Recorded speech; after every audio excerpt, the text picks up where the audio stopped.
de l'AS Monaco. Philippe Thys et Jean-Pierre Papin, capitaine de l'OM. Et qui affirme qu'il n'a toujours pas re-signé à l'Olympique de Marseille. Alors que moi, il m'a dit tout à l'heure qu'il avait signé pour 3 ans. Mais en fait, il a affirmé ça à Michel Mézy.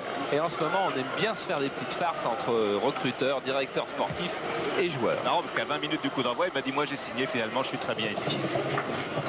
Mais avait-il vraiment signé ou avait-il l'intention de signer? À l'intention de signer, il l'a depuis alors disons longtemps. qu'il a l'intention, alors on s'en sortira comme ça. Rémi Vogel qui a été absent lors du match de Coupe d'Europe contre Galatasaray. Douleur aux adducteurs. Et Gérard Miguet donc qui va pour ce qui peut être une très très bonne soirée.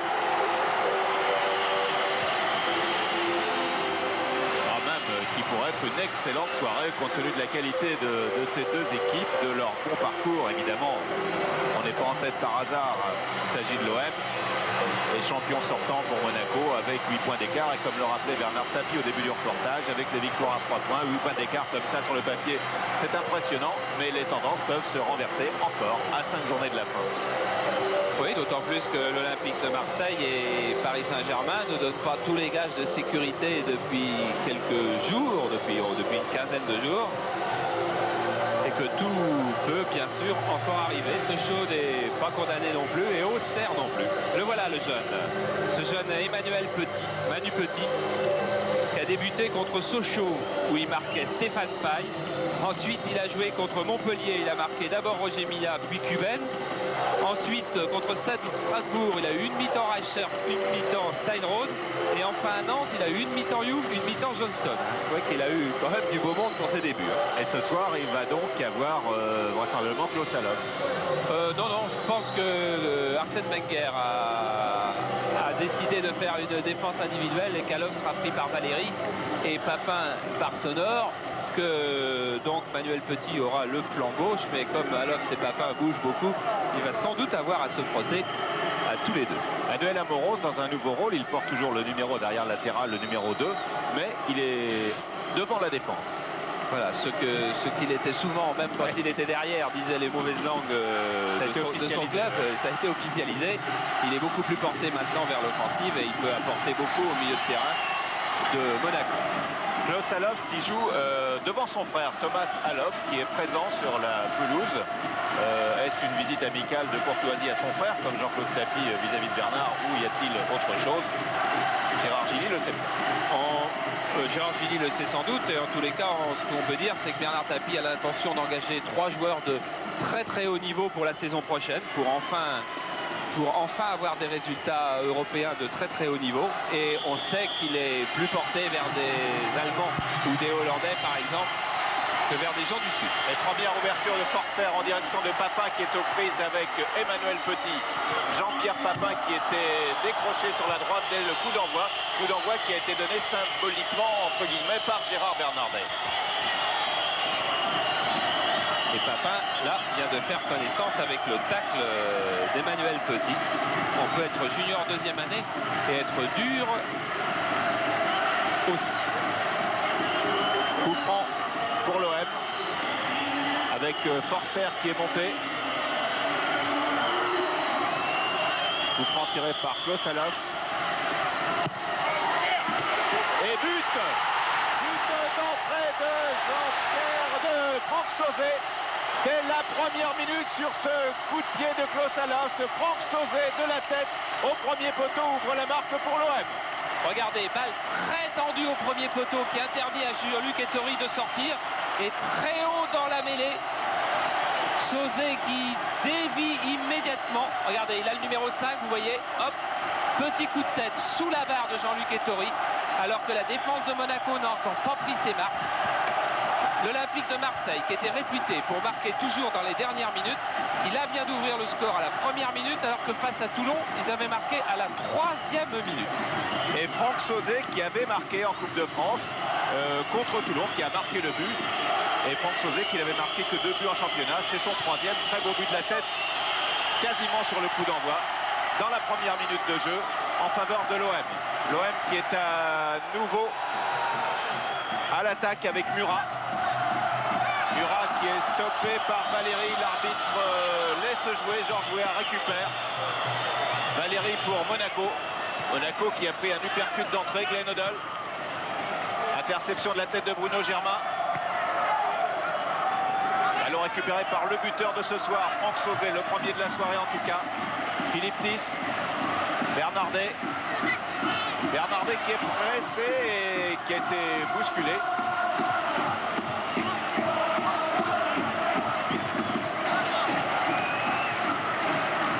Marseille qui mène donc 1-0 d'entrée. J'espère que vous n'avez pas raté le début. Et faute en faveur des Monégasques. Arsène Wenger avait préparé des plans défensifs et offensifs d'ailleurs très soignés. Mais sur une balle arrêtée dans la première minute, c'est presque imparable pour un entraîneur. Tout à l'heure, quand on verra les images, on s'apercevra à quel point les Marseillais bougeaient beaucoup devant le but de Dettori. Glenn Hoddle, barré par Bruno Germain.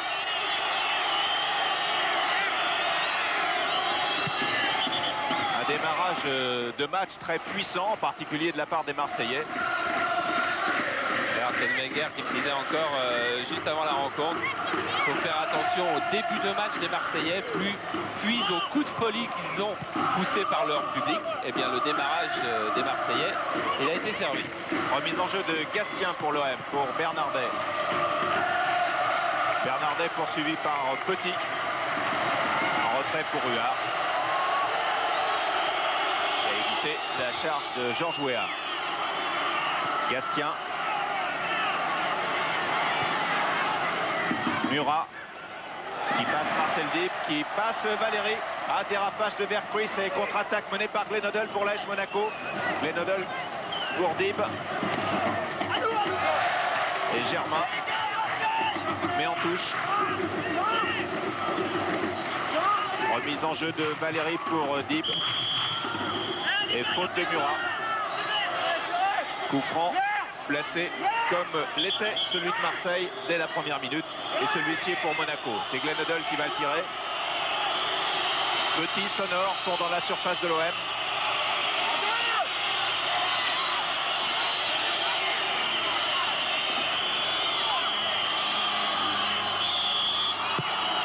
Glenn Hoddle au deuxième poteau. Et c'est Emmanuel Petit qui a frappé ce ballon de la tête. Emmanuel Petit qui n'hésite donc pas à monter, qui n'a pourtant jamais marqué en D1 bien sûr, jamais marqué en D3. Et son dernier but remonte à un match junior face à l'OGC Nice. Et Monsieur Biguet, lui, au centre du terrain, va rappeler à l'ordre Papin et Sonore qui venaient d'entrer en contact.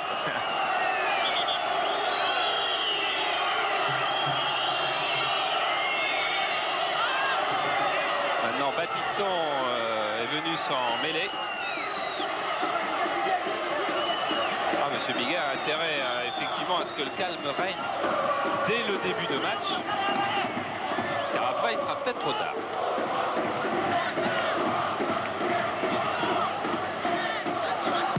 Dégagement de Gaëtan Huard, c'était en direction de Bernardet, récupéré par Dib. Déviation de Glenn Hoddle. Forster.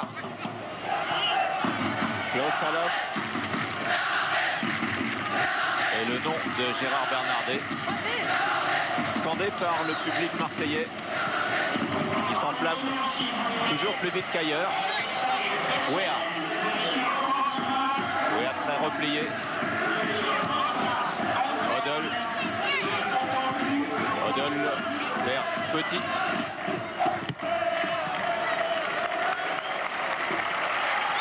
Balle pour Huard qui nous laisse le temps de vous rappeler que bien évidemment vous pouvez poser vos questions sur Minitel. Une platine laser à gagner à la fin du match pour la question posée en direct. Une note à donner. Jean-Pierre Papin. Papin Bernardet. Crochet de Bernardet. Et passe trop longue pour Murat. Qui était signalé hors jeu. Le match Auxerre-Sochaux qui était en différé avait récolté une note de 13 sur 20 par nos minitélistes. Sonore, Petit. Emmanuel Petit qui est d'origine normande et qui a fait 4 ans au centre de formation de l'AS Monaco, que dirige toujours Pierre Tournier. Glenn Hoddle, voilà Petit à nouveau. Luc Sonore.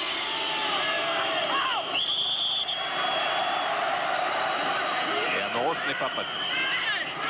Il obtient un coup franc.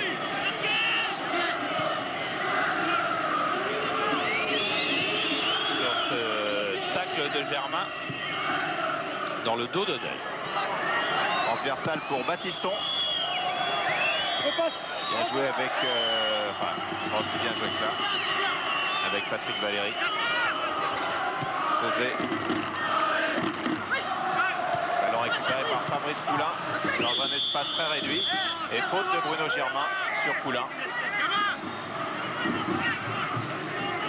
Et à nouveau Glenn Hoddle au coup de pied arrêté.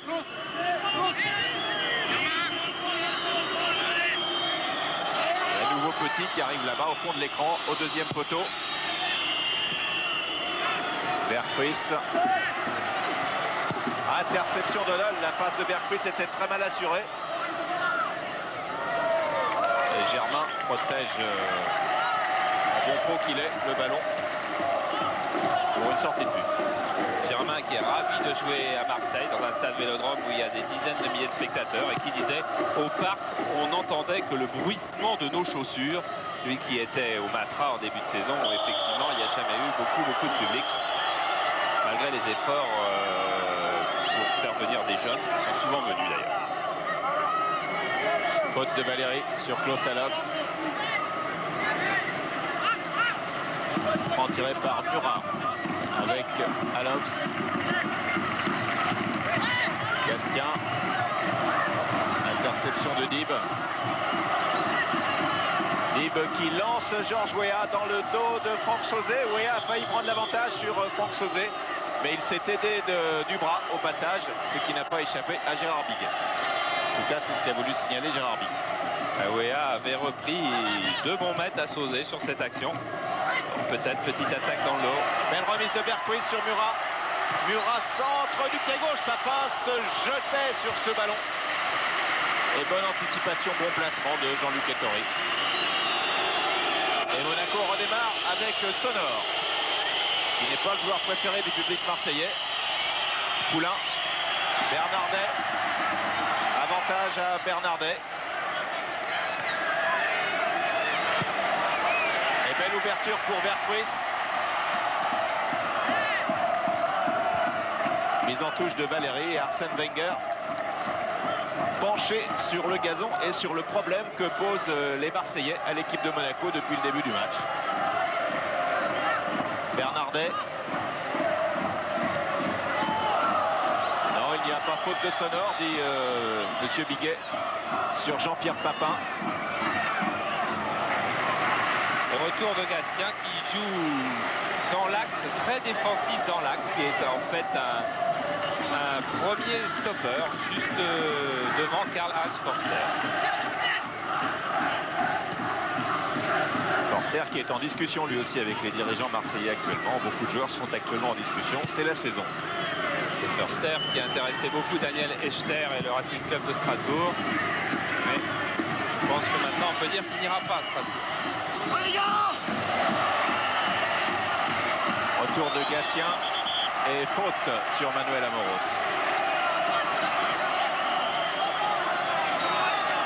Et certainement ce qui ressemble à un avertissement verbal à Gastien de la part de Gérard Biguet.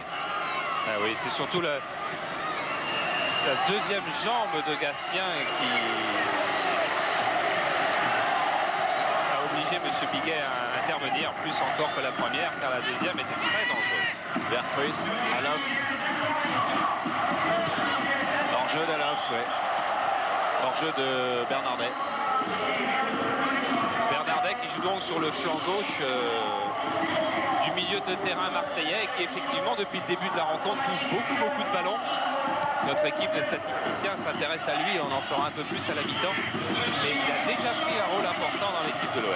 Emmanuel Petit qui a donc pas mal d'espace sur le côté gauche, qui a cherché la tête de Glenn Hoddle, et il y a eu une faute, une main sur cette intervention devant le joueur britannique qui va bénéficier d'un coup franc très bien placé. Et de main un petit peu stupide de Germain alors que Förster pouvait intervenir derrière et qui vaut un excellent coup franc à l'AS Monaco sur une faute qui vraiment ne s'imposait pas.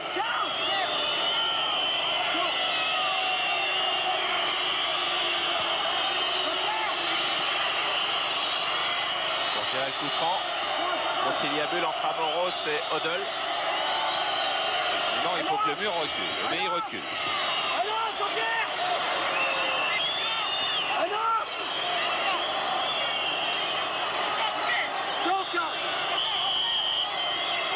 Combinaison Poulain, Amoros, Odell, frappe directe d'Amoros. Oui, frappe en force d'Amoros qui a déjà marqué 2 coups francs cette année contre Saint-Etienne et contre Lens. Et là, regardez le travail de Poulain qui a fait semblant de faire une passe peut-être à Odell ou à Amoros qui finalement s'écarte parce que la balle est arrêtée et Amoros est donc dans les meilleures conditions pour frapper. Mais il a frappé légèrement brossé de l'extérieur et la balle est montée.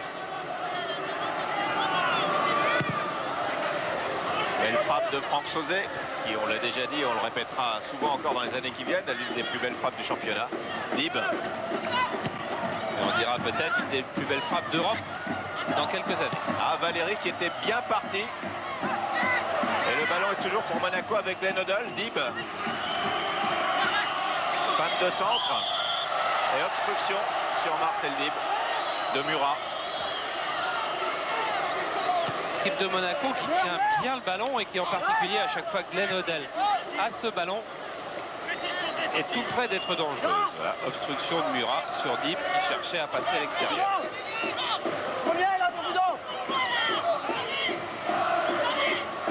C'est le 3e coup franc de Monaco sur ce côté droit tiré toujours par Glenn Odell. Et qui a cherché cette fois-ci la solution de la balle tendue au premier poteau.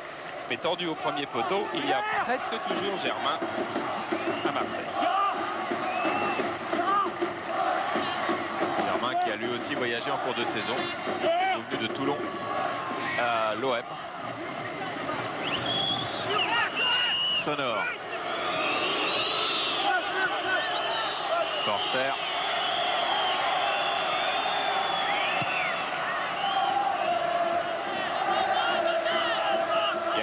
Alors Jean-Pierre Papin en marquant...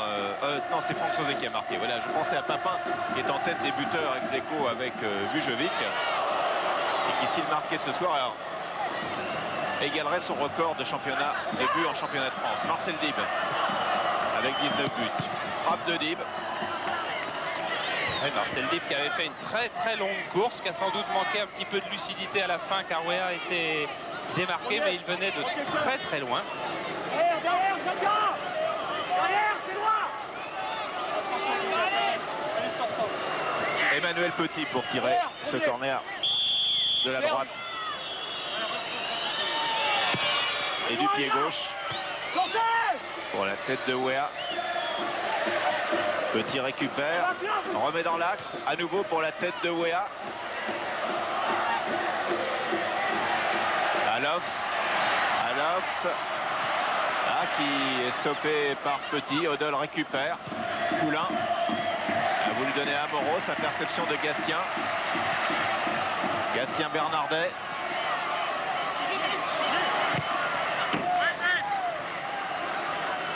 En tous les cas, une équipe monégasque qui est beaucoup plus fringante qu'elle ne l'était à l'époque, malheureusement, de la Coupe d'Europe, qui fait bien circuler le ballon. Et qui a surtout un Glenn Odell qui n'a quasiment pas mal au genou. Et ça change beaucoup de choses. Longue ouverture de Franck Sauzet vers Papin. Papin qui a, me semble-t-il, boxé le ballon en pleine course. Et il semblait également la même chose à Gérard Billet. Papin qui s'en était allé ensuite plonger dans la surface. Hop, là, il s'est caché. Là, voilà, de la main gauche. Et Luxembourg l'a bien vu et il hurle. Marcel Dib. Baptiston.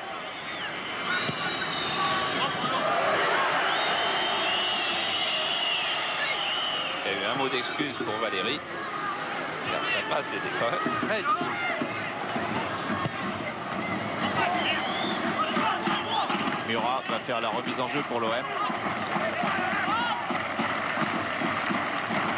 Koralovs, Dib.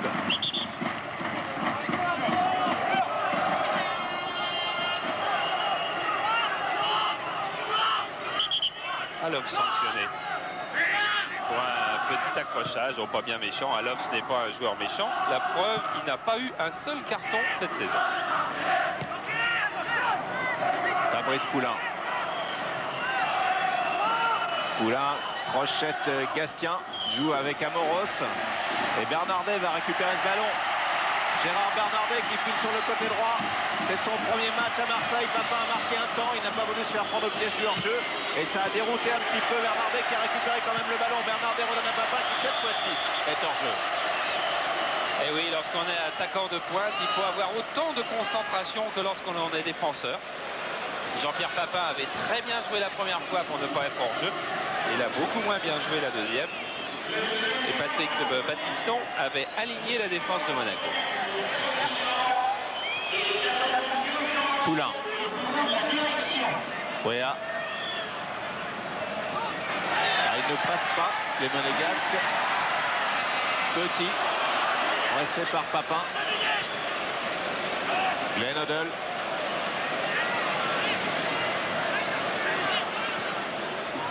Sonore. Dib, c'est bien joué avec Valérie.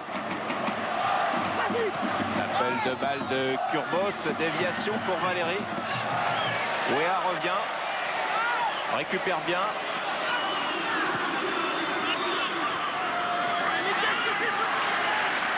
Ah, c'était quand même pas une mauvaise inspiration de Georges Weah, car le jeu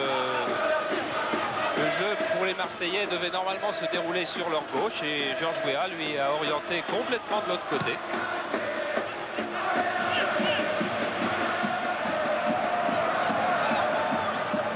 Patrick Battiston, Luc Sonore.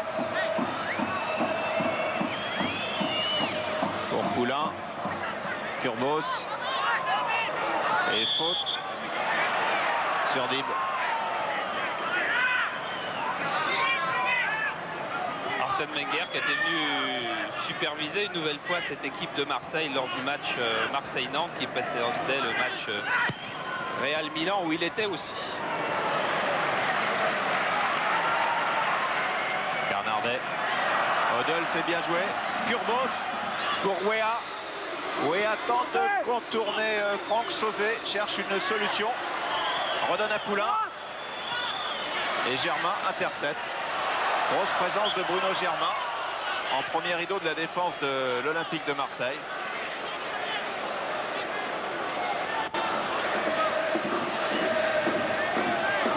L'OM qui va repartir, qui repart avec Karl-Heinz Forster.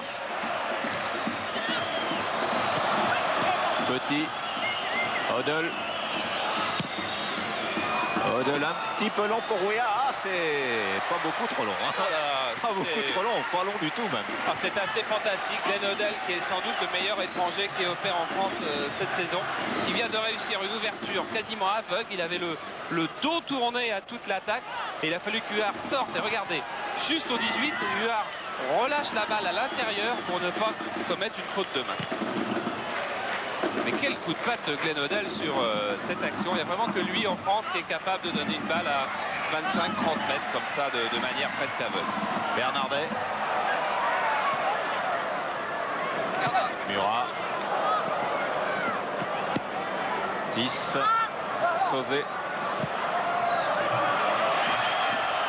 Amoros qui ne laisse pas sortir. Qui récupère. Sonore part sur le côté gauche. Amoros continue. Et bon retour de Jean-Pierre Papin.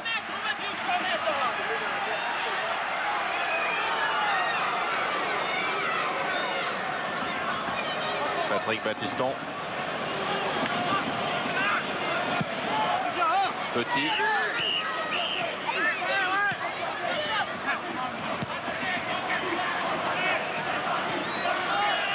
Valérie.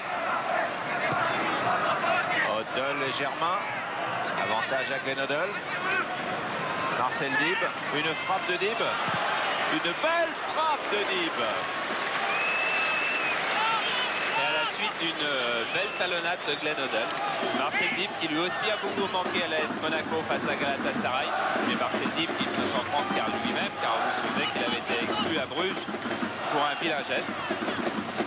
Et qui donne du dynamisme au milieu de terrain de l'AS Monaco. Il y a Etanvar qui accompagne ce ballon, ne le touche pas. Allez, il a hésité une première fois, Dib, et puis finalement, eh oui, c'est bien. C'est en tirant au but qu'on marque des buts. Ça, c'est élémentaire. Et toujours bon de le rappeler.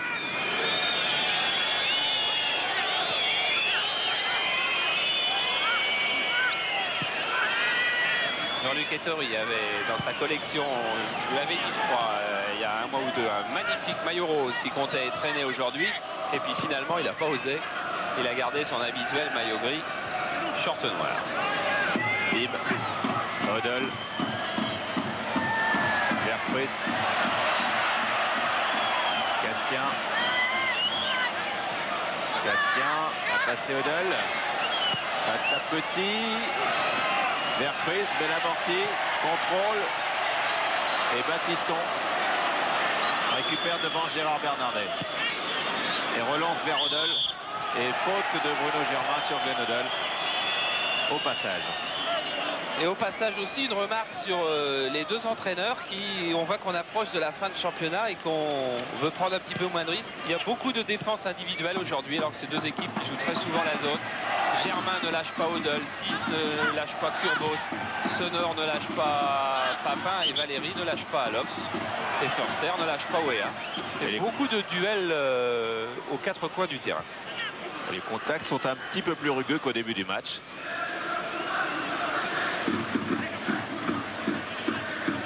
Caroline Förster.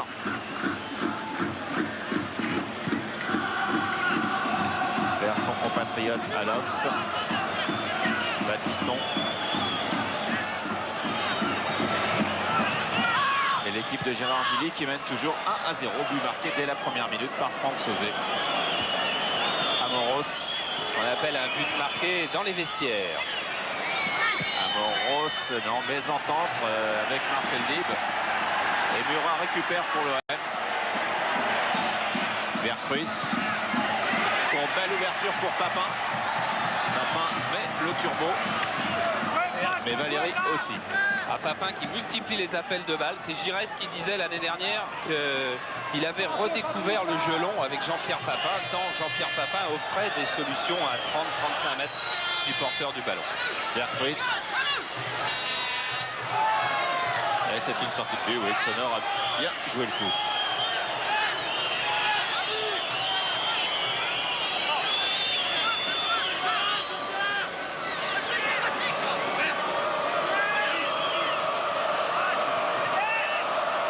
Minutes de jeu en première mi-temps. Et Marseille, qui n'a jamais perdu sur son terrain en championnat depuis le début de la saison, mène donc 1-0. Petit.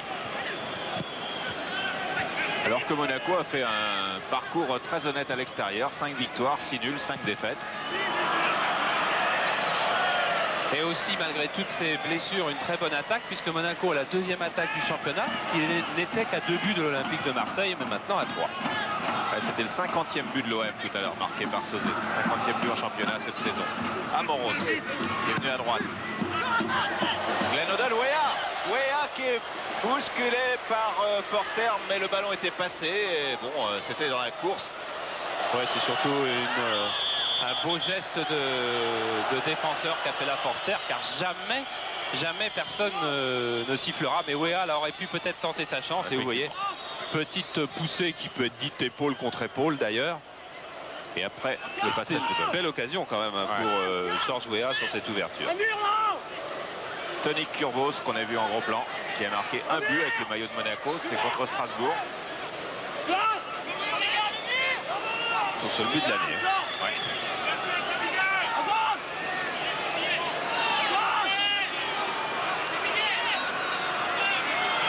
Il y a 3 petits dans le mur aux côtés de Sauzet. Sauzet qui fait le piquet. sans doute Battiston sur cette passe.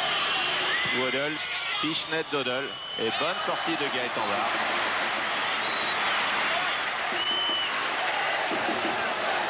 Ça, ce sont des combinaisons qu'Arsène Wenger fait travailler à la fin de chaque entraînement à la Turbie. Il essaie, en particulier avec Fabrice Poulain et Patrick Battiston, d'inventer des combinaisons sur les balles arrêtées. Kurbos, non, n'a pas pu contrôler ce ballon que récupère Franck Sauzet.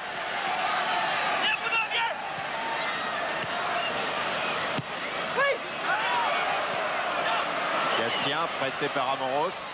Forster. Extérieur qui ne passe pas. Valérie récupère. Poulain. Beaucoup d'espace pour Petit, en tout cas pour quelques secondes. Emmanuel Petit avec Kurbos à gauche, préfère donner vers Georges Weah. Il y a encore un contact Weah-Forster, mais pour le moment tout se passe bien. Et on retrouve Vercruis, Bernardet. Bernardet, belle ouverture pour Papin, la lutte avec Sonor. Il part tout à fait convenablement, il va marquer. Oh non, ça passe tout près.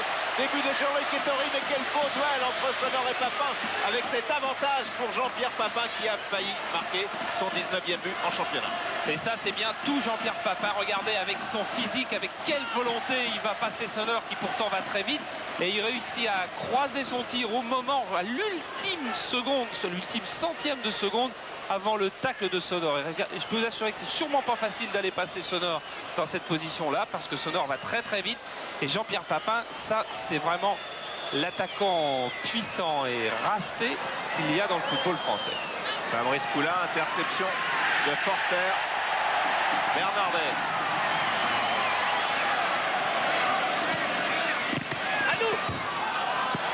À nous, ça sera pour l'OM. C'était forcément Hadou, un des deux. Bernardet qui se sent très à l'aise dans cette équipe de Marseille, où il a été sensible à l'accueil qui lui a été fait, arrivé comme ça à 6 ou 7 journées de la fin. Il en reste maintenant plus que 5. Dans une équipe qui est deuxième, première maintenant. Il s'y sent bien. Battiston. Il va avoir une faculté d'adaptation assez étonnante d'ailleurs pour vivre des choses comme ça. Sonor, attention à Papin. Ouais, c'est plus facile lorsque l'on est un joueur très très technique comme est Bernardet, très collectif. Parce qu'à côté de lui, il y a quand même des joueurs comme Vercruis, comme Alofs, comme Sauzet, comme Gastien, qui sont des bons remiseurs de ballon. Marcel Dib. Belle feinte. Et Amoros qui n'a pas été tout à fait concluante pour l'instant. Petit, Odell. Ouverture pour Weah. Weah dont la masse athlétique est très imposante. Au-dessus de 80 kilos.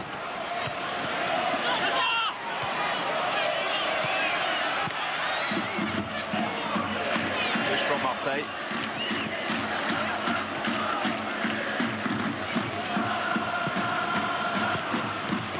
Bruno Germain laisse sortir. On remet ça avec Bernardet, une tête très plongeante de Petit. Et Bernardet râle fort. Dib. Sonor. Battiston. Un schéma très classique du côté de Monaco avec les 4 défenseurs, avec 3 milieux bien à plat. Dib, Poulain, Amoros et Odell qui orchestrent le jeu derrière Kurbos et Weah. Amoros. Un peu plus replié. Belle déviation de Glenn Odell. Et la touche est pour Monaco.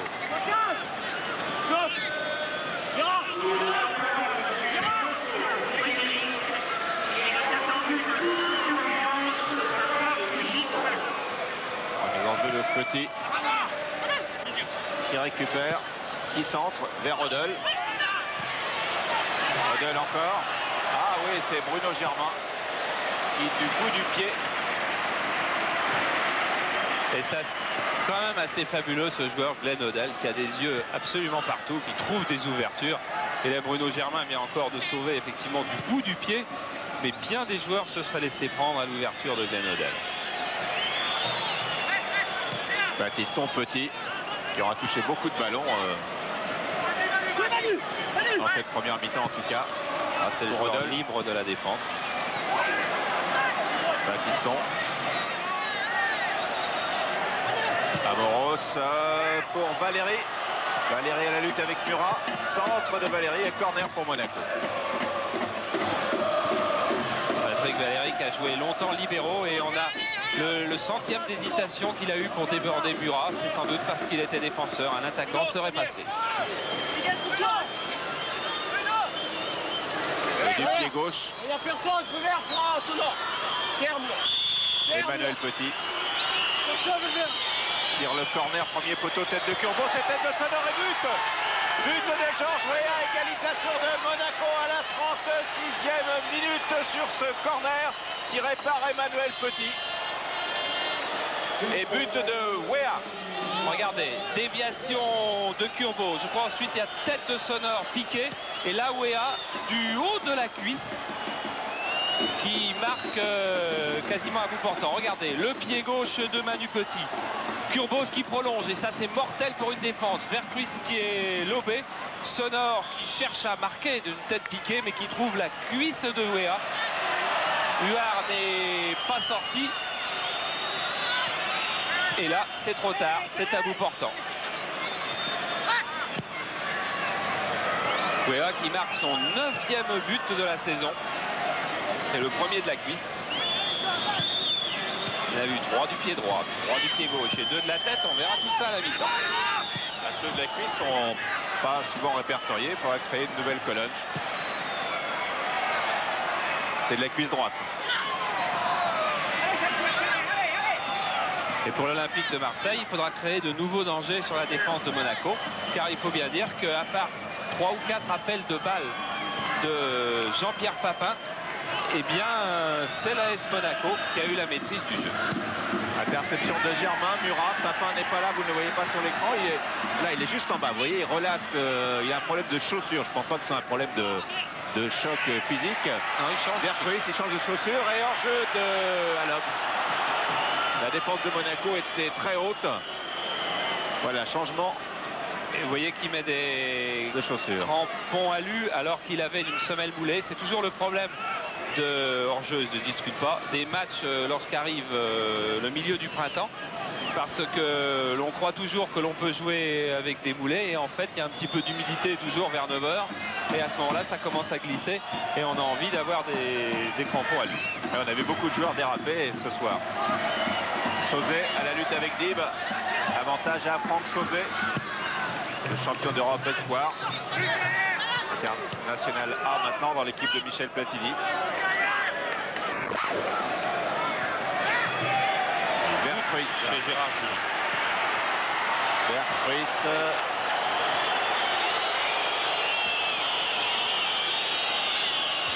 Amoros. Oula.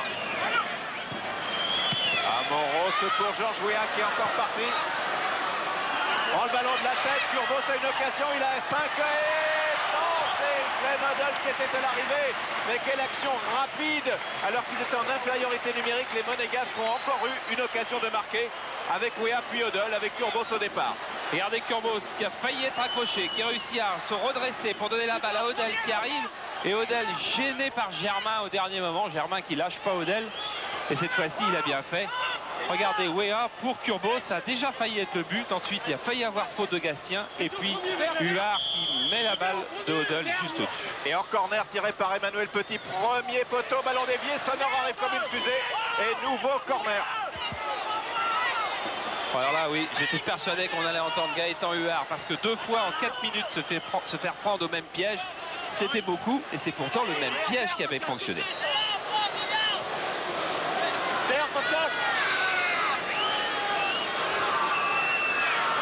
Glenn Hoddle joue autrement. Sortez!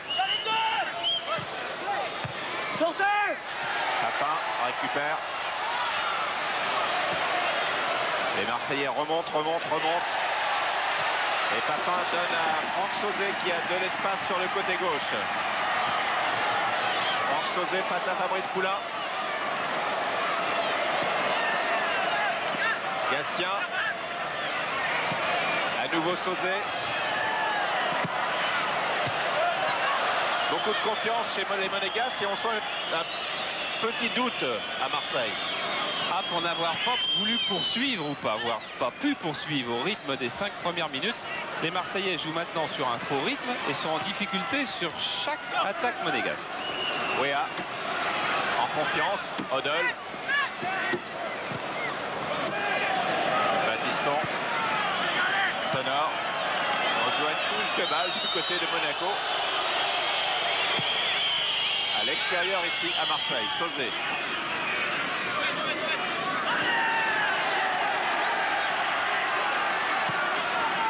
Sauzet vers Chris. À nouveau Sauzet. Pour vers Chris. Interception, Luc Sonore. Odell. On tourne Gérard Biguet, Amoros, Wea. Bichnet qui était pour Kurbos. Murat. Sauzet, télescopage avec Fabrice Poulain. Involontaire, mais qui a conduit les Marseillais à perdre le ballon. Et heureusement que Gérard Biguet a sifflé en faveur de l'Olympique de Marseille, car c'était un 3 contre 1 qui se décidait. Sauzet, le public du Stade Vélodrome s'impatiente maintenant. Kurbos, Germain. Manque de réussite aussi pour les Marseillais maintenant. Wea tente de passer Sauzet, il y parvient. Très belle action de Wea qui donne à Tony Kurbos. Tony Kurbos face à Gaëtan War. Sortie formidable de Gaëtan War dans les pieds de Kurbos. Gaëtan War continue et sauve l'Olympique de Marseille d'un deuxième but. Il revient très vite car Monaco joue à fond. Monaco sent que l'OM est en difficulté en ce moment. L'OM chancelle. Et Gaëtan War a sauvé l'OM d'un deuxième but. Gaëtan Huard qui avait fait une faute sur Alfano dans les mêmes conditions.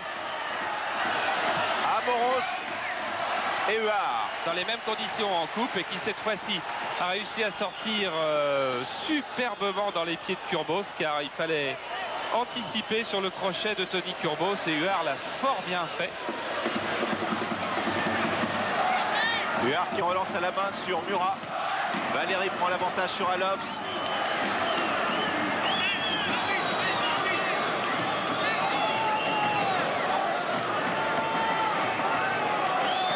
L'Olympique de Marseille est incapable de garder le ballon. Et bon, on dit toujours qu'il manque quelqu'un dans une équipe tous les ans. Il manque Platini à l'équipe de France, il a manqué Raymond Koppal longtemps. C'est le genre de choses qu'on entend. L'Olympique de Marseille aujourd'hui, comme souvent cette saison, je crois qu'il manque Alain Giresse. Parce que même si Bernardet a fait un gros début de match, même si Vercruis a toujours des qualités, eh bien personne n'est capable de diriger le jeu, de garder la balle et de contrecarrer la maîtrise technique de l'AS Monaco. Forster. Germain. Germain vers Vercruis. Vercruis dans l'axe du but. Retour de Petit dans les pieds de Vercruis qui avait bien conduit son ballon.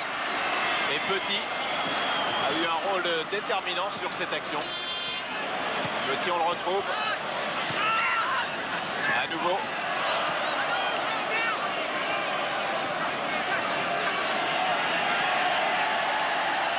Emmanuel Petit qui jouait en minime à Arc-en-Bataille. Et il jouait numéro 10. Marcel Dib, ancien Toulonnais, les Toulonnais qui doivent suivre ce match de l'OM, qu'ils vont retrouver samedi en coupe, bien sûr, avec une attention particulière. Valéry. Le centre de Valéry est mis en corner par Forster. Alors que les Nantais qui iront à Monaco pour eux aussi le match retour de coupe doivent être assez impressionnés par l'équipe de Monaco ce soir. L'équipe de Monaco qui aura raté 2 matchs importants cette saison, mais vraiment ceux qu'il ne fallait pas. Petit au corner, premier poteau. Et cette fois-ci, il y avait Vercruis en écran. Alofs pour la contre-attaque, Papin est en jeu très nettement. Oui.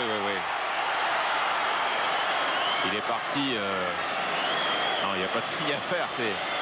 Il faut se méfier, Michel, parce que Papin va très très vite, que la défense de Monaco remontait à toute allure, que les rouges et le blanc se sont croisés.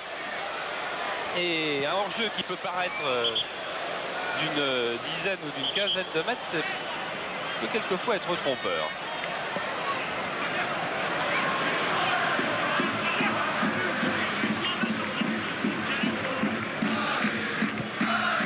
Battiston vers Georges Weah et tête de Forster.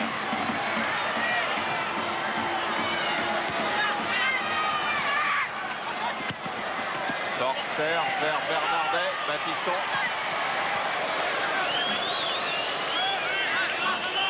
Et on approche de la fin de la première mi-temps sur ce score d'un but partout. Avec ce coup de canon. Regardez l'ouverture, là voilà, Papin est en jeu, oui, vous voyez, il y a 2 mètres. 2 mètres, mais les rouges sont venus faire l'alignement juste à la ligne médiane. C'est bien, Jérôme Revon n'avait pas laissé échapper cette action.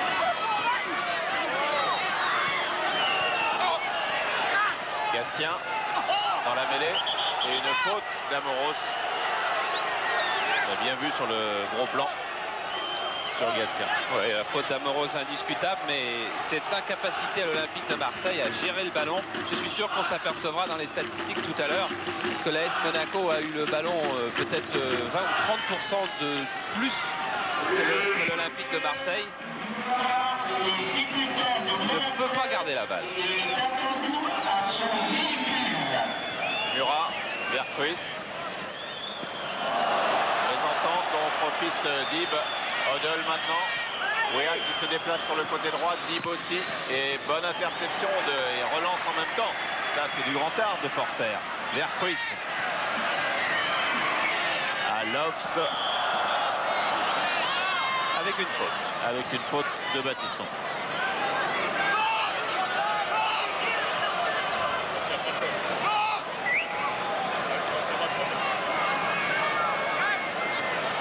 Coup franc que Klaus Allofs va tirer.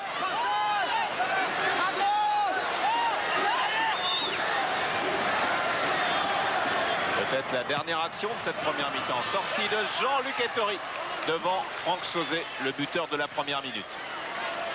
Et Arsène Wenger est sorti de la casemate où sont relégués les entraîneurs au stade Vélodrome. Et ça doit aviver ses regrets que de voir l'AS Monaco jouer avec autant d'élégance et de facilité. Surtout lui qui a vu en plus les Turcs de Galatasaray se faire pulvériser par Bucarest en demi-finale de Coupe d'Europe.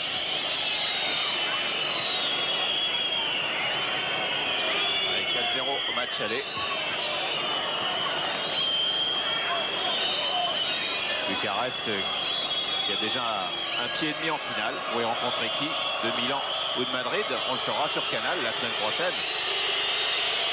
20h30 en direct de Milan. Et donc score d'un but partout à la mi-temps. Franck Sauzet première minute, Georges Weah 36e.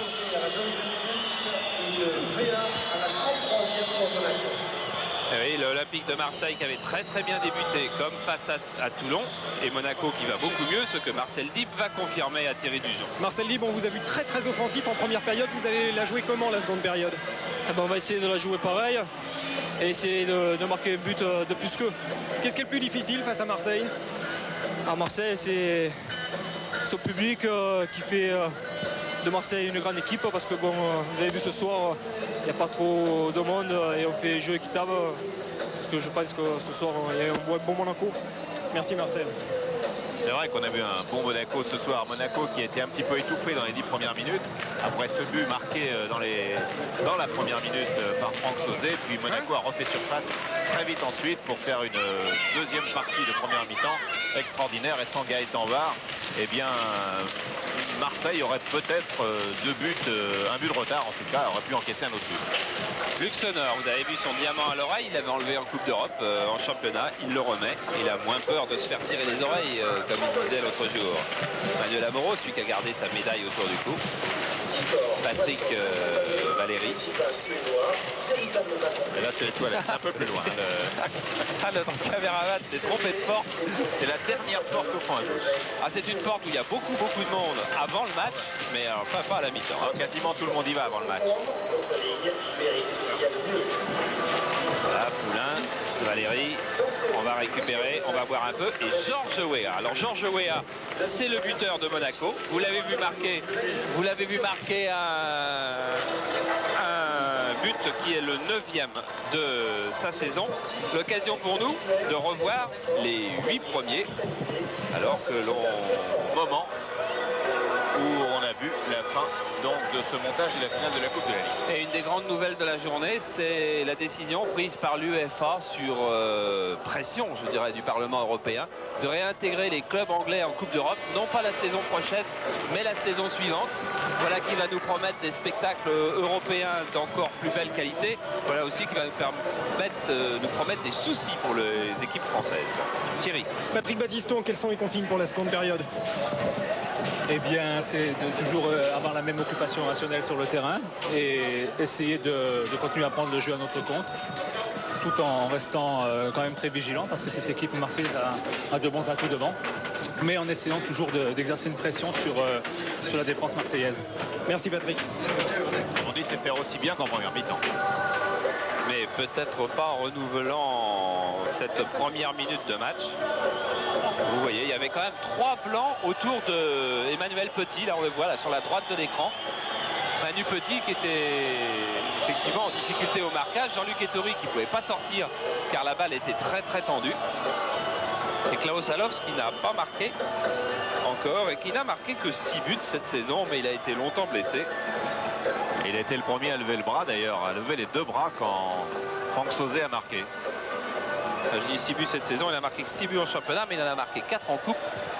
Ce qui peut nous faire penser qu'il est quand même en très bonne forme. Tis qui un jour a failli gagner la finale de la coupe avec Metz contre Monaco. Metz a effectivement battu Monaco, mais Tis avait eu la jambe fracturée au milieu de première mi-temps. 45 minutes pour renverser la tendance pour Marseille qui est donc tenu en échec parce que c'est la formule qui convient quand on est leader et qu'on reçoit et qu'il y a un partout. Marseille qui a fait 4 fois match nul sur son terrain cette saison et qui est invaincu, rappelons-le, ici en championnat.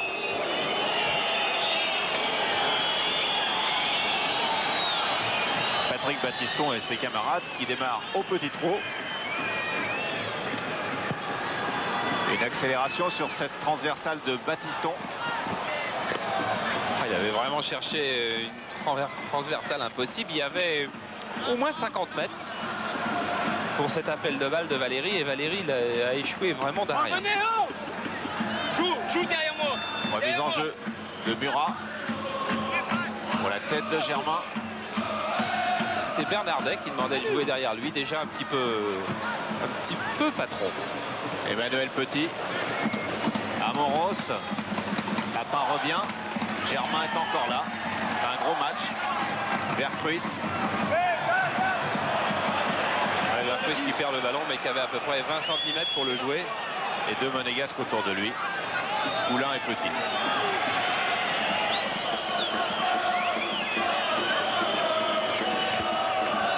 Sonneur, Battiston.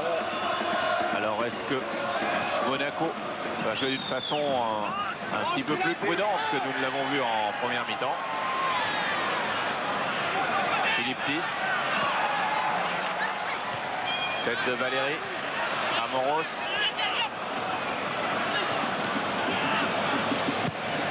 Valéry Verdib. Il a pris l'avantage devant Bruno Germain qui est resté au sol. Il s'est fait mal. Au niveau des vertèbres cervicales apparemment en retombant. Charles, Ouais, attention. You go long to the goal.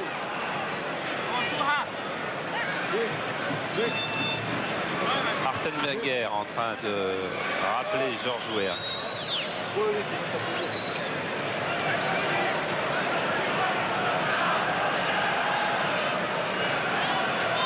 Avec avec l'épaule, a montré M. Biguet, parce que c'est Marcel Dib qui va... Ouais, c'est même pas avec l'épaule, c'est avec les fesses que Marcel Dib... Germain heurte Marcel Dib. Et il peut s'être fait effectivement très mal au cervical.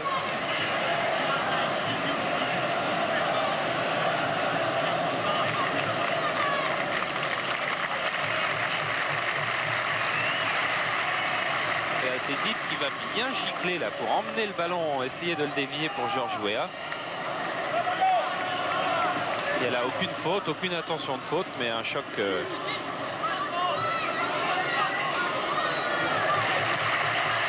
Bruno Germain se remet, semble-t-il, peu à peu. Petit sur Papin. Germain, attention à Weah.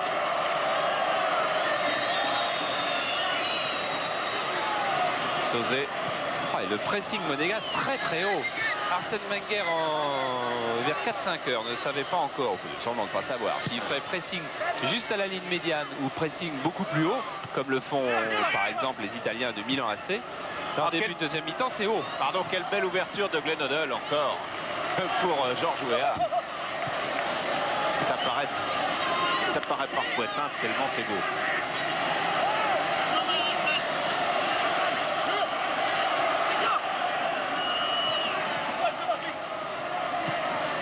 Batiston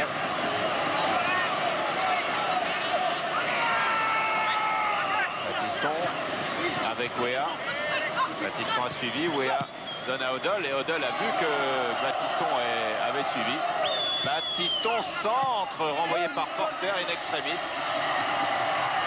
Murat. Germain. Il y a 3 monégasques autour de lui. C'est vrai qu'il y a un pressing très haut placé de l'équipe de Monaco et ça double tranchant. Le voici le double tranchant avec Klaus Allofs. Klaus Allofs qui poursuit, qui entre dans la surface, qui est face à Ettori.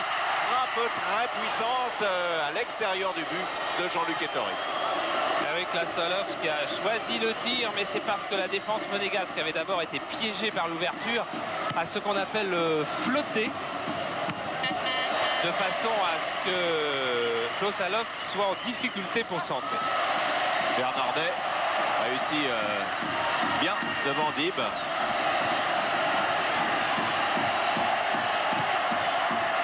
Le voici à nouveau Bernardet qui cette fois-ci perd le ballon devant Amoros qui a fait une faute.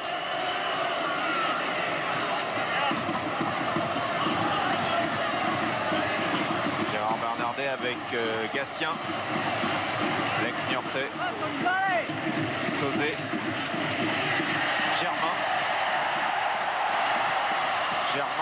Il y avait un jeu qui était signalé, mais qui a été sifflé même. C'est un coup franc qu'a sifflé Gérard Biguet, alors que son juge de touche, c'est le hors-jeu. Ouais, Jacques Poulain, avait levé le drapeau. Vous voyez, hors-jeu d'un petit mètre, mais un petit centimètre aurait suffi. Weah, très bien joué de la part de Georges Weah. Vercruis, Weah dans la surface, Weah poursuit et... Formidable rush de Georges Weah. Ah oui, qui Arsène Wenger nous l'avait signalé, est en très gros progrès. Amoros. Et l'OM est à nouveau en difficulté. Et pour ce début de deuxième mi-temps. Et pour tous ceux qui critiquent Luxonor, et ça arrive souvent, c'est Luxonor qui était à l'origine de cette action avec une superbe passe lobée pour Amoros. Et Amoros qui est pris par Forster qui savait exactement ce qu'il faisait.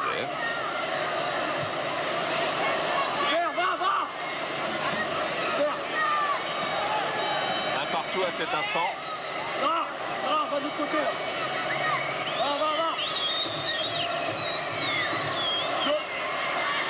Moulin comme tout à l'heure peut-être. On va bien décaler Batiston une fois quand même.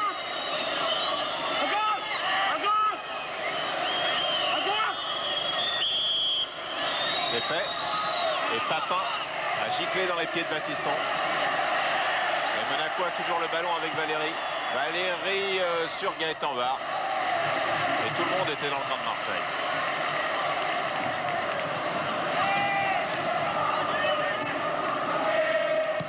Philippe Thiss pour Vercruis. Gastien. petit pont sur Gérard Biguet. Bernardet. En retrait plutôt. En retrait. Un petit peu en retraite, enfin qui bat un petit peu en retraite l'Olympique de Marseille. Hein. Grosse contrée. Vercruis. Ne passe pas petit. On aurait sans doute pu récupérer la touche.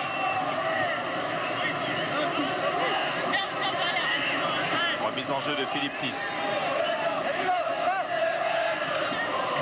Vercruis. Rebelote. Vercruis qui s'habille exclusivement avec des vêtements italiens. Ce sera peut-être une reconversion dans la mode. Thys. Poulain. Forster. Bel extérieur de Forster. Et bien joué pour Alof, pour Murat. Et c'est un corner.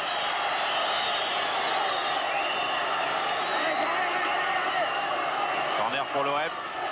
On va revoir ce tacle de Battiston qui doit être parfait. Vous voyez, il est parfait. Il n'a pris que le ballon.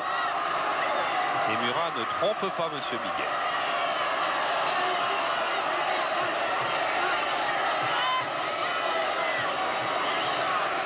Salovs au corner. Et oh là là, sauvé par Georges Weah. Sauvé par Georges Weah sur cette tête de Karl-Heinz Forster. Ah, une tête piquée admirable. Il avait mis toute sa puissance. Karl-Heinz Forster qui est vraiment une des pièces maîtresses de l'Olympique de Marseille. Nouveau corner. À nouveau par Alof, tiré à peu près de la même façon pour la tête de Vercruis. À nouveau Forster en embuscade. Battiston est monté sur Forster tout de suite. Il l'a eu à l'œil. Tisserand récupère. Weah pour Monaco maintenant. Retour de Germain dans les pieds de Weah. Beaucoup de hargne de la part de Germain qui ne peut stopper le Libérien. Le Libérien continue. L'ancienne avancante du Tonnerre de Yaoundé qui joue sous les yeux de Claude Leroy. Eh bien, a perdu le ballon après une longue course. Mais quelle impression de puissance nous donne ce soir Georges Weah. Et Monaco redémarre. Glenn Hoddle. Weah. Et avantage Forster parce que imaginez-vous si Weah tombait ce soir sur un stopper de moyenne qualité, eh bien je pense que l'équipe de l'Olympique de Marseille serait déjà dynamitée depuis longtemps. Mais en face de Weah, il y a ce soir Forster et c'est un formidable duel que nous offrent les deux joueurs. Georges Weah qui vient de jeter un coup d'œil vers le tableau où il y a le chronomètre qui dit que la deuxième mi-temps est commencée depuis 10 minutes. Et regardez, c'est cette tête piquée de Forster, elle est superbe. Et il y a encore 2 rouges sur la ligne avant Jean-Luc Ettori. Poulain et Weah. C'est Weah qui sort. Bib. Poulain. Centre long. Et il y en avait pourtant des solutions pour Poulain. Mais il y a un problème dans le milieu de terrain marseillais, un problème défensif qui est assez, enfin, qui n'est pas complètement étonnant. Vous voyez par exemple Arsène Wenger a aligné Dib, Poulain et Amoro. Ces 3 joueurs qui connaissent parfaitement leur rôle, qui savent exactement ce qu'ils ont à faire dans le secteur défensif. En face, Germain, Gastien savent, Bernardet, Vercruis savent aussi, mais c'est pas dans le même registre. Alors il y a toujours un trou quelque part et on prend bien les espaces du côté de Monaco. Petit a pris un très grand espace. Junior encore, Emmanuel Petit. Qui sait bien qu'il retrouvera la 3e division. C'était d'ailleurs son ambition de début de saison, jouer en 3e division. Parce que l'année dernière, il n'y jouait pas. Mais qui pour le moment tient en tous les cas très bien sa place en D1. Notre ambition, c'est de passer son bac l'année prochaine. Bac commercial, mais il dit que cette semaine, il a manqué sa 80e heure de cours depuis qu'il est dans le groupe pro. Ah, c'est pas facile. Alors, ça sera assez difficile quand même. Valérie. Hoddle.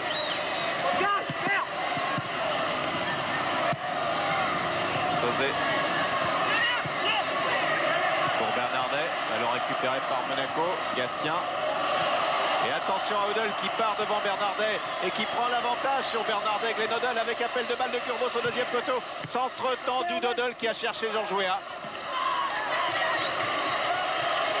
Glenn Hoddle, panique tout le monde, même un joueur comme Bernardet, une énorme expérience de la première division, eh bien panique un peu face à Glenn Hoddle, car on sait que s'il prend le ballon, il y aura danger immédiat. Belle déviation de la tête de Papin sur Vercruis, retour d'Amoros.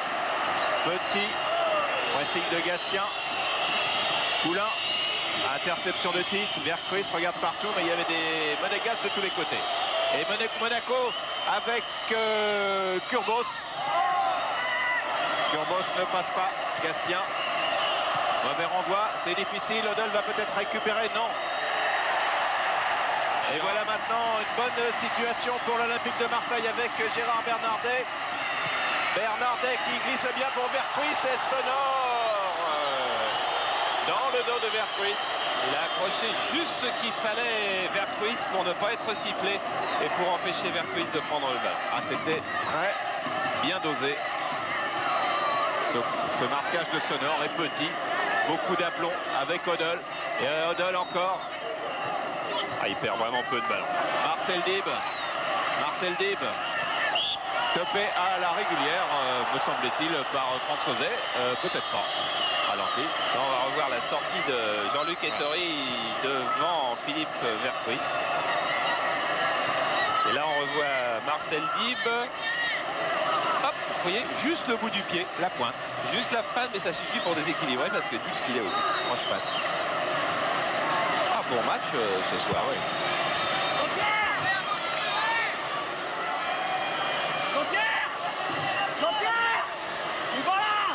Il ne va pas y aller, Papin. Non. Il revient à pas compter. Hoddle. Hoddle encore. Ah, Gastien. Petit. Hoddle. Tout de suite. Et Forster. Et les interceptions de Forster sont très souvent des relances. On a vu une très bonne relance de Forster en première mi-temps sur une interception. Mais c'est après que ça se gâte. Ouais. Car la relance de Forster est effectivement souvent excellente. Et ensuite, arrivé au milieu, on ne peut plus garder le ballon du côté de l'OM.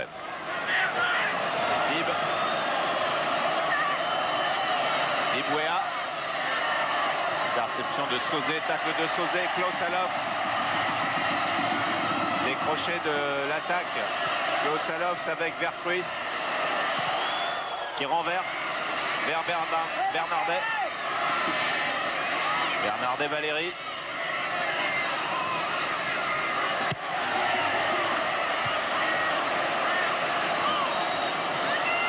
Oh là là, à gauche, c'est mal de Il but. est parti de l'intérieur de son camp, Kurbos. Il n'est pas hors jeu. Kurbos, oh là là, il a raté son contrôle alors que Huard était sorti. Kurbos avec Wea maintenant. Les Marseillais sont revenus. Ils sont à 3 contre 3. Wea continue. Tir de Wea, bien renvoyé par Gaëtan Var. Alors que là, les Monégasques ont vraiment eu une occasion de marquer le deuxième but. D'abord par Tony Kurbos qui a des difficultés à contrôler. Ah, si Kurbos réussit son contrôle, c'est but. Et ensuite, Wea qui choisit de frapper, c'est aussi une balle de but. Et Gaëtan Huard qui sauve de la catastrophe l'Olympique de Marseille. L'Olympique de Marseille débordé par une équipe très fringante. Regardez Kurbos, non seulement il est dans son camp, mais en plus, il y a Sauzet en couverture. Et si là, Kurbos réussit à emmener son ballon, c'en est peut-être fini du titre de champion de France pour l'Olympique de Marseille. Qui sait? Corner tiré par Amoros, très long. Bonne prise de balle de Gaëtan Huard qui fait un match irréprochable, même mieux que ça pour Marseille. Et tout à l'heure, on a vu Jean-Pierre Papin changer de chaussures. Vous expliquiez, Charles, le problème des crampons sur des pelouses printanières. Kurbos a peut-être eu un petit problème de ce genre. Ouais, c'est plus vraisemblablement qu'il manque de compétition quand même. Et pour jouer à ce niveau, il faut vraiment être dans le rythme de la D1, surtout ce soir. Dib. Dib en difficulté. Valéry. Baptiston. Encore une longue ouverture de Baptiston sur Kurbos. Kurbos qui reprend du pied droit. Et oui, le Kurbos en forme. Le Kurbos qui n'aurait pas été arrêté 6 mois cette année. Le Kurbos qui aurait eu le rythme de la D1. Aurait certainement tenté une volée de l'autre pied ou alors une tête lobée par-dessus Huard, mais n'aurait certainement pas fait ce geste qui est un petit peu un geste d'impuissance. Mais comment lui en vouloir à Kurbos? Il a d'abord passé son défenseur et ensuite il manque le dernier geste. C'est bien sûr le plus difficile. L'OM est complètement en difficulté en ce moment. Les ouvertures de Battiston sont d'une précision qui inspire le respect. Il doit inspirer la crainte aux Nantais à la veille d'un déplacement à Monaco en Coupe de France. Coup franc tiré par Bernardet pour l'OM. Avec Franck Sauzet qui a franchi la ligne médiane comme tous les Marseillais à l'exception de Var. Débordement de Murat.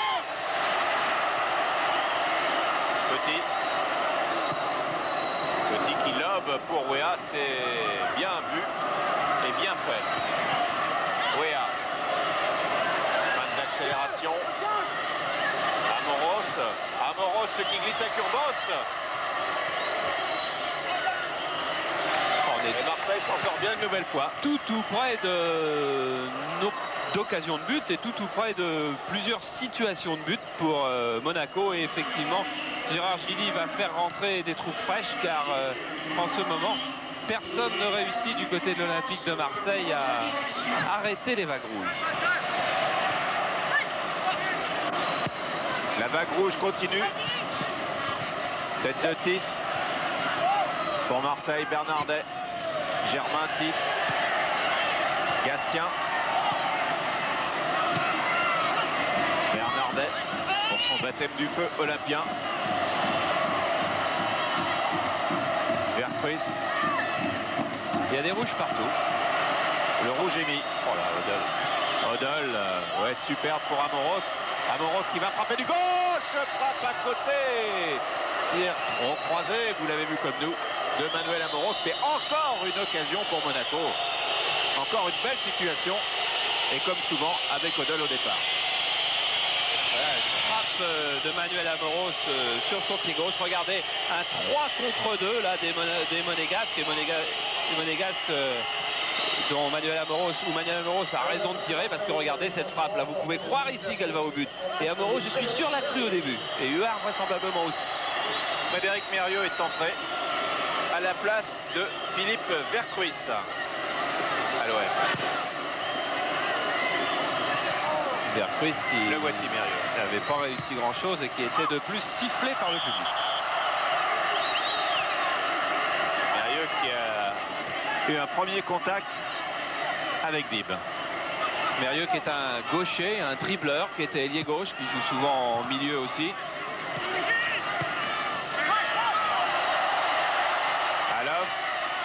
Alofs qui n'est pas parvenu à déborder. Oui, il m'a poussé, mais... Et oui, il y avait début de faute au départ de l'action. Et c'est pour ça que Klaus Alofs, à la sortie, perd le ballon. Il reste 25 minutes. Et toujours un but partout. Tête de Poulain. Sonore. Poulain.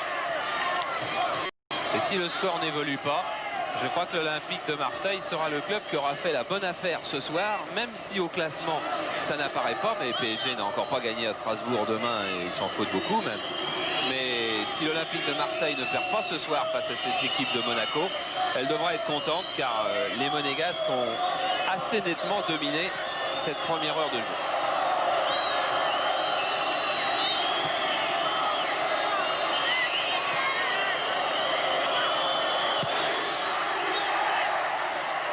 Ettori vers Petit. Ce n'est pas la touche est pour Monaco. Sonore. Pressé par Klaus Alofs, c'est la touche et pour les Monégasques, pour les champions sortants. Et Marseille qui aura un autre match difficile samedi en Coupe de France à Toulon. Toulon dont on dit qu'il n'alignera pas sa meilleure équipe demain à Sochaux. Ce qui n'est pas très bien de la part de Roland Courbis qui a trouvé beaucoup de joueurs fatigués dans son équipe et qui amuse un petit peu le football professionnel en disant qu'il suspend Duprat pour un mauvais geste sur Hérault. Alors que là l'occasion de marquer le deuxième but pour Plénodal, il rate. Je serais tenté de dire l'immanquable pour lui en tout cas. Effectivement, si on avait dû donner le nom d'un à coup sûr n'aurait pas raté cette occasion, on aurait dit Glenn Hoddle à la suite de ce centre que tout le monde laisse filer. La balle détournée par Tis revient sur Glenn Hoddle qui est un petit peu plus loin que le point de pénalty. Il est à 13-14 mètres. Il cherche la lucarne gauche de Gaëtan Huard qui ne peut pas intervenir là-dessus. Regardez Hoddle. Il est démarqué, il va chercher la lucarne de l'autre côté là-bas. Et c'est largement au-dessus. Mérieux avec Murat. Et frappe de Klaus Allofs alors que Papin va discuter avec Gérard Biguet. Alors, on discute beaucoup avec les arbitres du côté de Jean-Pierre Papin, mais Jean-Pierre Papin est capitaine ici. Regardez, il a poitrine. Il discute la poussée de Petit, mais de toute façon, M. Biguet pouvait laisser l'avantage à Klaus Allofs qui avait une très très belle volée à 8-9 mètres de Jean-Luc Ettori et qui la met au-dessus. Ce qui prouve que le match doit être beaucoup plus difficile qu'il n'y paraît. Enfin, il nous paraît beau pour le moment, mais qui doit être âpre et dur parce que pour que Hoddle et Allofs manquent tous les deux frappes à 10 mètres du but, eux qui sont sans doute les deux joueurs les plus adroits sur le terrain, c'est qu'ils ont déjà laissé des forces. On a entendu le jeune Mérieux remonter les troupes. Valéry face à Mérieux et le coup franc est pour Monaco. C'est la jeune classe. Gagne quelques secondes. Monaco qui a comme objectif les 3 premières places bien sûr. Pour être européen la saison prochaine. Et qui pour cela est en concurrence avec Sochaux et Auxerre qui joueront demain soir. Sochaux contre l'équipe de Toulon dont vous parliez Charles tout à l'heure. Et Auxerre qui jouera à Saint-Etienne. Mérieux. À nouveau avec Battiston. Et Mérieux ne passe pas. Battiston qui récupère bien.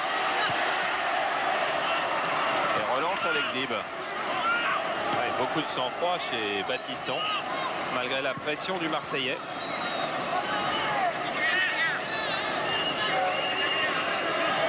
Battiston qui continue à faire sa collection de maillots de gardien de but, qui a déjà ceux de Chilton, de Schumacher bien sûr, de Batz, d'Etor, du gardien de but du Pérou, et qui en cherche toujours.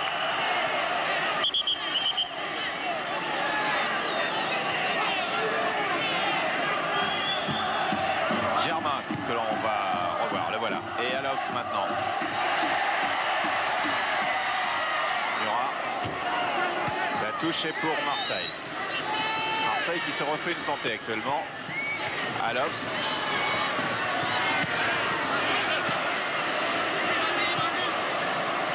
Glenn Hoddle pour la contre-attaque. Ouverture de Weah pour Georges Weah. Il compte sur les capacités physiques de sprinter de Georges Weah. Et là, le handicap était un peu trop grand pour lui. Et c'est Papin que le retrouve pour Marseille, mais c'est Battiston qui est là. Emmanuel Petit, c'est bien joué. Kurbos, Amoros et Forster. Franck Sauzé. Bernardet. Oula, non. À nouveau Sauzé. Bernardet. Et hors-jeu. Hors-jeu. De Klaus Allofs. Il faut maintenant que Monaco se méfie de la fin de match de l'Olympique de Marseille. Vous voyez Allofs qui ne s'est pas méfié, qui n'a pas regardé l'alignement des Monégasques. Les Marseillais qui ont marqué 8 buts dans les 10 dernières minutes, dont 6 dans les 5 dernières minutes depuis le début de la saison. Une spécialité dont on avait parlé en Coupe d'Europe l'autre jour, qui est une spécialité du Real Madrid et d'autres clubs aussi. Weah. Déviation à Amoros. Trop long.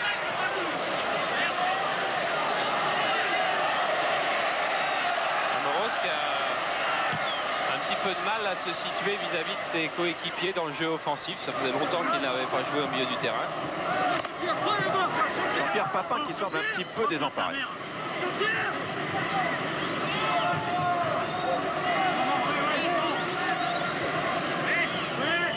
Vous n'oubliez pas bien sûr de donner une note pour cette rencontre. Fin de départ de Papin et faute de Battiston.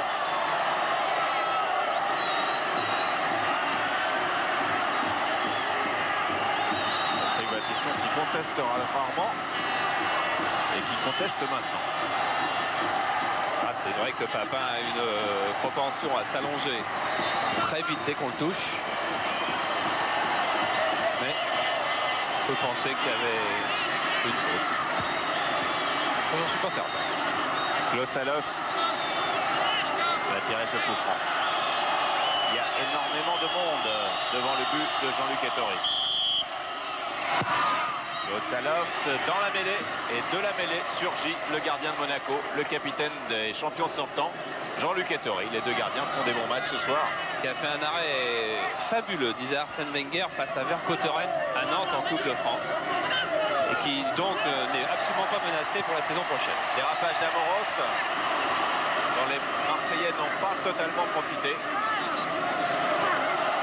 Germain, Sauzet, Bruno Germain, pour Gastien, Petit, dans la tribune. Petit dont on disait que la principale qualité était la sensibilité de son pied gauche qu'il avait, qu'il touchait le ballon, qu'il en faisait un petit peu ce qu'il voulait, mais qui nous montre qu'il est vraiment un défenseur très strict, très sévère. Regardez-le encore en interception. Et si vous avez l'œil sur le spot Euromarché qui précède et qui suit nos rencontres, vous verrez que ce sont des jeunes monégasques qui l'ont tourné sous la direction de Marc Semin, nos réalisateurs, et qu'on voit deux magnifiques gestes de Petit. Bernardet, contré par Amoros, Sauzet.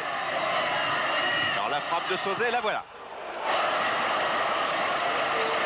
En fin de match, on ajuste moins bien et c'est moins puissant. Regardez, il est quand même très très loin, il y a près de 30 mètres. Ça aussi, c'est la preuve qu'on a du mal à construire du côté de l'Olympique de Marseille.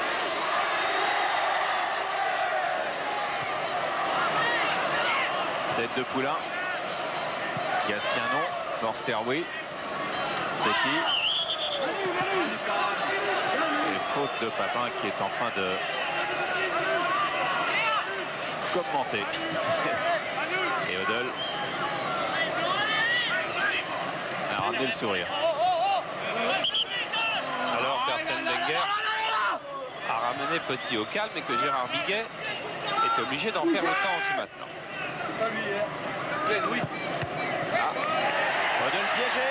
Odell piégé, Papin en profite, Papin file vers le but, Ettori frappe de Papin dans un angle difficile qui obtient un corner, alors que trois monégasques lui fermaient l'angle sur cette faute de Glenn Hoddle, la faute d'Hoddle dans le match. Et rendez-vous compte, Glenn Hoddle qui a été merveilleux pendant toute la rencontre, qui a raté la balle de 2-1 tout à l'heure et qui a failli offrir la balle de 1-2. En 10 minutes, il a failli perdre le match à lui tout seul alors qu'il a été rayonnant. C'est un match de poids lourd où la moindre faiblesse est exploitée. Corner tiré par Glosalos, Jean-Luc Ettori. Surgit une nouvelle fois de la mêlée. Il est le patron de sa surface. J'ai pas eu le temps de finir pour Ettori. On avait parlé d'un goal belge à l'AS Monaco. Arsène Wenger est formel. Jean-Luc Ettori, et c'est pas ce soir qui va changer d'avis, sera toujours gardien de l'AS Monaco au moins toute la saison prochaine. Amoros. Il y a peu de joueurs en fin de contrat à Monaco. Et voilà Georges Weah. Georges Weah, le deuxième but, non, encore Gaëtan Barre. Et là, Georges Weah, bon, c'est la fin de match aussi, la fatigue. Il n'a pas bien ajusté. Il n'a pas poussé sa course suffisamment loin. Il a voulu tenter un petit coup juste au moment où Huard sort, c'est-à-dire au moment où le gardien est le plus fragile. Hors-jeu de Murat. Il aurait peut-être pu pousser sa course plus loin. Il a choisi le petit coup de patte. Et Huard avait fort bien anticipé sur ce tir qui partait dans l'angle. Bonne soirée. soirée. En tous les cas, on a eu une bonne soirée de Coupe d'Europe avec Milan AC Real la semaine dernière. On en aura une bonne la semaine prochaine. Et ce soir, avec le championnat de France, qui pourtant est assez décrié en ce moment, eh bien, on a à nouveau une très belle soirée de football. Amoros. Bruno Germain. 10. 10. Et hors-jeu, ils sont 3. Ah, en tout cas, ils ont été signalés 3. Contestation de 10. Oui, non, mais le problème, c'est que la passe vers, je ne sais plus qui, c'est Papin qui est dans l'axe. Regardez, la passe a été faite par un rouge. Mais il y a 10 et hop, la passe est faite là par Manu Petit. Mais Monsieur Biguet, et vraisemblablement, il n'aurait pas sifflé le Marseillais hors jeu. Mais Monsieur Biguet avait sifflé la faute sur le Marseillais auparavant. Et vous voyez, le coup franc est tiré par l'Olympique de Marseille.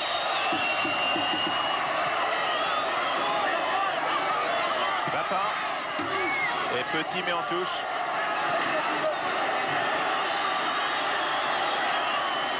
Et on est dans le dernier quart d'heure maintenant. Corner pour Marseille. La pression marseillaise monte. Marseille, on vous l'a dit. Oh, c'est drôle, Gaëtan Huard, on va pas le regarder parce que c'est à l'autre bout, est monté presque dans le rond central pour rappeler les Marseillais quand il n'y en a plus aucun auprès de lui. Les Marseillais qui ont été souvent très efficaces en fin de match. Klaus Allofs récupéré par Sauzé. Non. Et là, il y a pénalty. Pénalty sifflé pour une faute sur Murat. Faute sur Eric Murat. Pénalty pour Marseille. À 11 minutes de la fin. Regardez, parce que là, Murat a eu beaucoup de mal. Il est accroché, mais c'est pas là-dessus qu'il y a faute. Il va se relever, il repart, et dans son dos, il va arriver une meute rouge. Ah, et la meute rouge, effectivement, est tombée sur le dos de Murat. D'ailleurs, on ne discute pas du côté de Monaco. On va mieux le revoir là, parce que j'avais l'impression que Murat s'était arrêté. Regardez. Ah, il commence, c'est ça le problème, c'est qu'il commence à plonger avant que les rouges l'aient touché. Et après, tous les rouges viennent faire faute sur lui. Ça, c'est sûr. Il y aurait eu, je crois qu'il y aurait eu pénalty de toute façon et faute indiscutable, même si Murat n'avait pas commencé. Oui, n'avait pas commencé à plonger avant d'être touché. Mais il s'était fait mal, je crois, dès le début de l'action sur le première esquisse de croche-pied.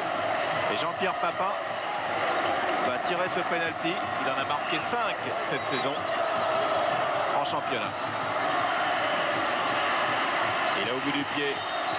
Le deuxième but de l'OM.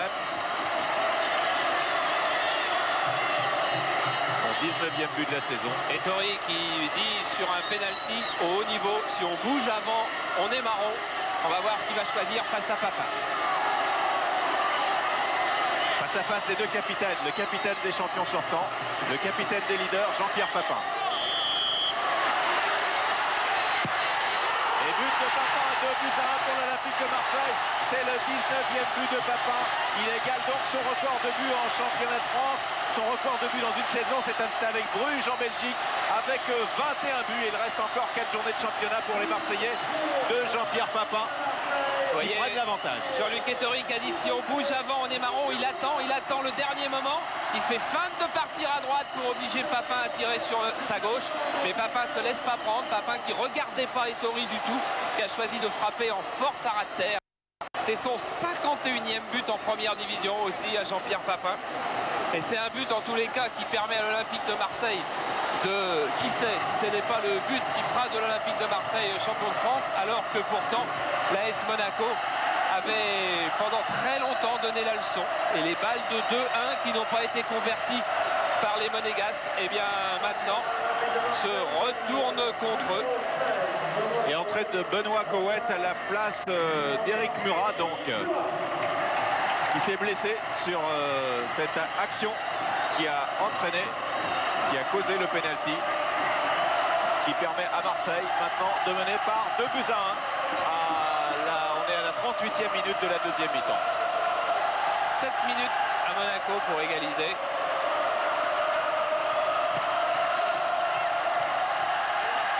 Et Marseille a donc marqué son 9e but dans les 10 dernières minutes d'un match de championnat cette saison. Papin, Gastien, Bernardet. Alors que nous avons un problème de liaison avec le stade Vélodrome, il y a toujours le son, donc on vous tient informé de ce qui se passe. Remise en jeu pour les Marseillais. Nous sommes dans le camp de Monaco. Bernardet face à Battiston. Nous sommes sur le côté droit. Fait donc un petit peu de radio pendant quelques instants. Des instants qui seront bien entendu les plus courts possibles. On fait le maximum pour savoir d'où vient ce problème de liaison entre Marseille et Paris, d'où repartent toutes les images sur tout le territoire. Pour l'instant, c'est un arrêt de jeu. Voilà. C'est un arrêt de jeu. Bernardet est touché. Bernardet est au sol. Voilà, Bernardet pas, mais on ne manque pas d'action. Est au sol à peu près 25 mètres de la cage d'Ettori, complètement sur la droite à la suite d'une faute d'Emmanuel Petit sur lui. Et Bernardet reste au sol en se tenant le genou gauche au moment où les soigneurs viennent vers lui. Alors vous connaissez ces scènes classiques. Bernardet est allongé sur le dos et le docteur Duby et le kiné de l'Olympique de Marseille sont près de lui. Gérard Viguet fait signe que l'on décomptera le temps, car Patrick Battiston est venu lui demander si on allait arrêter là. Et ce sera donc un coup franc, si vous voulez, dans la position à peu près où tout à l'heure Klaus Allofs en a tiré un, c'est-à-dire sur la droite. Sur la droite, à l'extérieur de la surface, bien entendu. Et comme tout à l'heure, eh bien, presque tous les Marseillais sont dans la surface de Monaco. Klaus Allofs tire ce coup franc, il est rentrant, il était direct et nous sommes revenus pile à ce moment-là. Alors qu'il y a des petites sautes d'image, j'espère que tout ça va s'arranger et que Ettori qui dégage, non, nouveau petit problème. C'est ce qu'on appelle à coup sûr un problème de faisceau entre Marseille et Paris. Et pour le moment, la balle est donc de nouveau dans les pieds des Monégasques qui vont essayer de remettre du rythme dans les dernières minutes. Et qui ont perdu le ballon, interception d'Allofs. Mais à nouveau pour Monaco maintenant avec Petit. Glenn Hoddle, nous sommes sur la ligne médiane. Ouverture d'Hoddle sur la droite, de l'autre côté, nous sommes dans le camp. Et voici l'image qui est revenue, merci. Avec Georges Weah. Georges Weah qui ne passe pas. Et c'est un coup franc en faveur de Monaco. Alors qu'il reste maintenant de temps réglementaire, pile 5 minutes à jouer. Et que l'OM mène donc par 2-1. Suite à ce pénalty réussi, il y a quelques instants, par Jean-Pierre Papin. Coup franc tiré par Glenn Hoddle.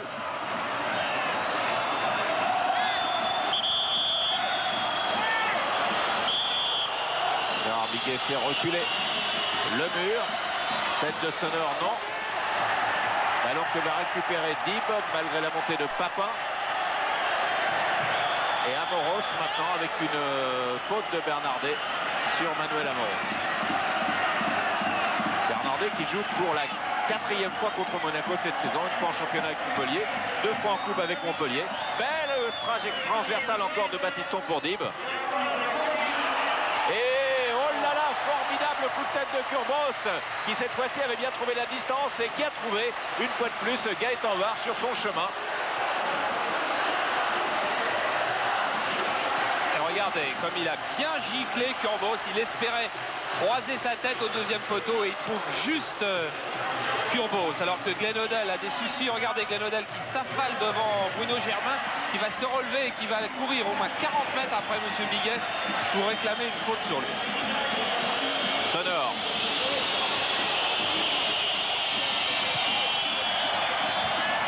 La touche est pour Monaco. À nouveau Luc Sonneur. Battiston. Petit. Marcel Dib. Il a réussi un beau geste technique et un beau centre sur la tête de Kurbos il y a quelques instants. Petit. Petit Dib. Dib pour la tête d'Hoddle, non. Ballon récupéré par Battiston. Et très longue ouverture de Philippe Thiss. Dans un espace totalement vide. Ballon que vient récupérer Sonneur pour Battiston. Tout le monde est donc maintenant dans le camp de Marseille. Marseille qui mène par 2-1 à Moins de 4 minutes de la fin, 3 minutes de la fin. Voilà, et Odell qui est pas content du tout que Patrick Valéry lui ait fait feinte d'appel dans le trou et ne soit pas parti. Alors que là, il y a eu contact. Ah oui, contact Weah 10, je pense. Contact sévère à tous les cas. Weah Bernardet.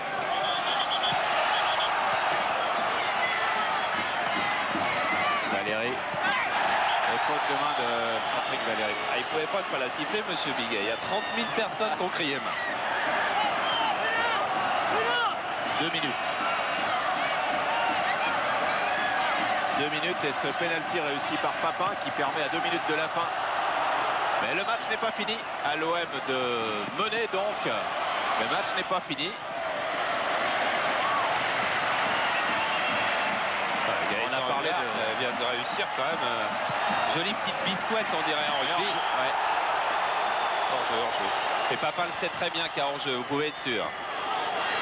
Et Tori lui fait comprendre. Discussion entre les deux capitaines. Et on a parlé de virage, on va parler de virage encore jusqu'à la fin du championnat. Tant qu'on ne connaîtra pas le champion, c'est un virage important. Certains disent en épingle à cheveux, d'autres diront c'était une chicane. Et la chicane de Monaco, eh bien pour l'instant, Marseille la passe bien. Mais après s'être mis en travers au beau milieu du virage pendant un bon moment quand même. Et à la sortie, c'est une bonne affaire pour l'équipe de Gérard Gillier et de Michel Hidalgo.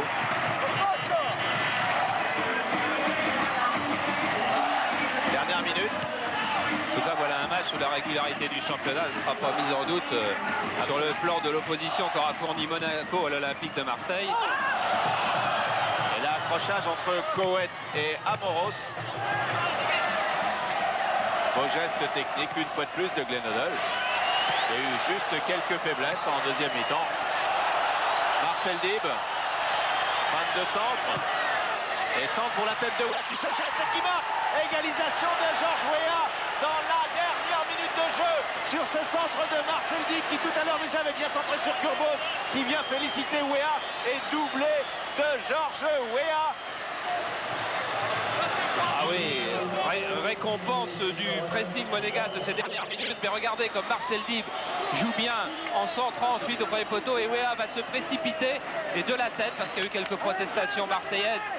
Car on discute sans doute la puissance de Georges Weah sur cette action. Regardez, il devance Huard, il devance aussi les défenseurs marseillais parce que pour Huard c'est beaucoup plus difficile. Et regardez comme il va bien gicler devant tout le monde. Ah, effectivement, voilà pourquoi Förster n'était pas très content. C'est parce qu'il y a une charge de Weah qui profite de son poids, de son élan, mais qui était peut-être à la limite de faire une faute sur Förster quand même. Et une douche glaciale est tombée sur les 25 ou 30 000 spectateurs du stade Vélodrome dans la dernière minute. Alors, je crois que quand on n'est pas supporter, on peut estimer logique ce résultat parce que l'AS Monaco avait vraiment très bien joué aujourd'hui. Mais évidemment, lorsque l'on est Marseillais et que l'on encaisse un but à la dernière minute et que l'on perd 2 points en championnat de France là-dessus, car Marseille vient de perdre 2 points. Et effectivement, c'est grave dans l'optique du titre de champion. Ouais, Marseille qui avait 1 point d'avance sur Paris Saint-Germain qui jouera donc demain en a 2 ce soir. Et on va retrouver Papin. Jean-Pierre Papin, quel goût il vous laisse de par ce